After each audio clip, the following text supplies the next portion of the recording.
నమస్తే అండి. యూట్యూబ్ మిత్రులకు నా యొక్క ధన్యవాదాలు.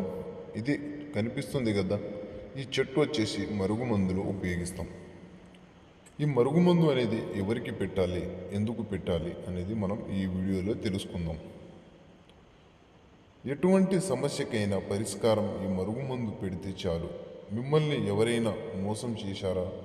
అయితే ఈ మరుగుమందు ఒక్కసారి పెట్టండి. పెట్టిన 3 రోజుల్లో మీరు కోరుకున్న వ్యక్తి లేదా మీరు ప్రేమించిన వ్యక్తి లేదా మిమ్మల్ని మోసం చేసిన వ్యక్తికి ఈ మరుగుమందు పెడితే కేవలం 3 రోజుల నుంచి 5 రోజుల్లో మీ చెప్పు చేతుల్లో వస్తారు. ఎలాంటి వారికైనా లేదా భార్యాభర్తల సమస్యకు, అత్తాకోడళ్ళ సమస్యకు ఎవరికైనా పెట్టండి. ఈ మరుగుమందు అనేది అత్యంత శక్తివంతమైనది. మిమ్మల్ని ఏ వ్యక్తికి పెట్టినా కూడా మీ చెప్పు చేతుల్లో వచ్చేస్తారు. మీరు కావాలి అనుకున్న వ్యక్తికి కూడా ఒక్కసారి పెడితే చాలు, కేవలం 3 రోజుల్లో మీ వశమైపోతారు.